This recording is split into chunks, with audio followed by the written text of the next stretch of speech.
સુરક્ષા મુદ્દે ગૃહ રાજ્ય પ્રધાન હર્ષ સંઘવીની હાઈ લેવલની બેઠક। હર્ષ સંઘવીએ વિડીયો કોન્ફરન્સના માધ્યમથી આ મહત્વની બેઠક યોજી। ડીજીપી વિકાસ સહાય ઇન્ટેલિજન્સ બ્યુરોના અધિકારીઓ ઉપસ્થિત રહ્યા। આ બેઠકમાં તમામ મહાનગરોના પોલીસ કમિશનર પણ બેઠકમાં હાજર રહ્યા। તમામ એસપી, રેન્જ આઈજી આ સહિતના અધિકારીઓ પણ બેઠકમાં જોડાયા। તો અમારા પોલિટિકલ એડિટર કિંજલ જોડાયા છે। કિંજલ, જણાવશો, મહત્વપૂર્ણ બેઠક યોજાઈ, કયા મુદ્દાઓને લઈને આ બેઠકમાં ચર્ચા થઈ હોઈ શકે? ત્રણ મુદ્દાઓ પર આ બેઠકમાં ચર્ચા થઈ છે। પહેલો મુદ્દો કે સોશિયલ મીડિયા પર કોઈ પણ પ્રકારની અફવા છે તે ફેલાવવામાં ન આવે।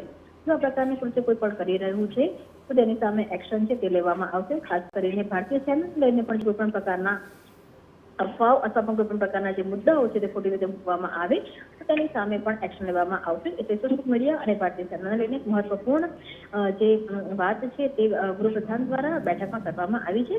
બીજો મુદ્દો છે કે જ્યારે પણ કોઈ પણ ઓપરેશન ચાલતું હોય તો તેના રિયલ ટાઈમ કોઈ પણ પ્રકારનું રિપોર્ટિંગ ન થાય અને તેની સાથે જ જ્યારે પણ ભારતીય સેનાને કોઈ પણ ઓપરેશનમાં જરૂર હોય ત્યારે જે ગુજરાત પોલીસ છે તે જોડે જ રહે, જે પ્રકારની રિક્વાયરમેન્ટ તે પ્રકારની કામગીરી થવી જોઈએ તે પ્રકારની વાત પણ હતી, તે પણ કરવામાં આવી હતી। તેની સાથે જ લોકો પણ કોઈ પણ પ્રકારનો ભય ન ફેલાય, લોકો પેનિક ન થાય તે માટેનું જે જાગૃતતા કેમ્પેઇન છે તે કરવાની વાત, એટલે કે આ ત્રણ જે મુદ્દાઓ હતા, પેનિક ન થાય એની સાથે સોશિયલ મીડિયા પર કોઈ પણ પ્રકારના જે મેસેજ છે ખોટા ન આવે ને તેની સાથે જ ભારતીય સેનાને લઈને કોઈ પણ પ્રકારનું જે સેન્ટેન્સ છે તે ન આવે। આ ત્રણ જે મુદ્દાઓ હતા તેની પર બેઠકની અંદર ચર્ચા કરવામાં આવી હતી અને તમામ જિલ્લાના પોલીસ વડા છે તેને આ બાબતોથી અવગત પણ કરવામાં આવી।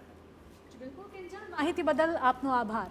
તો તમામ મહાનગરોના પોલીસ કમિશનર કે જેમને આદેશ આપી દેવામાં આવ્યા છે, તમામ એસપી, રેન્જ આઈજી સહિતના અધિકારીઓ પણ બેઠકમાં ઉપસ્થિત રહ્યા।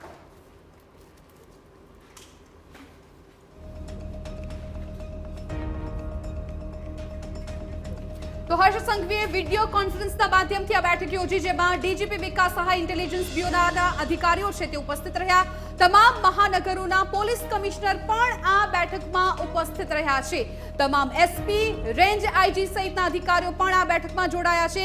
મહત્વપૂર્ણ છે કે ગુજરાતની અત્યારે તમામ મોરચેથી સુરક્ષા જળવાઈ રહે એ ખૂબ જરૂરી છે। ખાસ તો સોશિયલ મીડિયા કે જે અત્યારે ફટાફટ લોકો સુધી માહિતી પહોંચાડી દેતું હોય છે, ત્યારે અફવાથી ખાસ બચવું અને જો કોઈ પણ માહિતી ગેરમાર્ગે દોરે છે તો એવી માહિતી ન સાંભળવી કે એ માહિતીને કન્સિડર ન કરવી, તે પ્રકારના મુદ્દાઓની ચર્ચા આ બેઠકમાં કરવામાં આવી છે।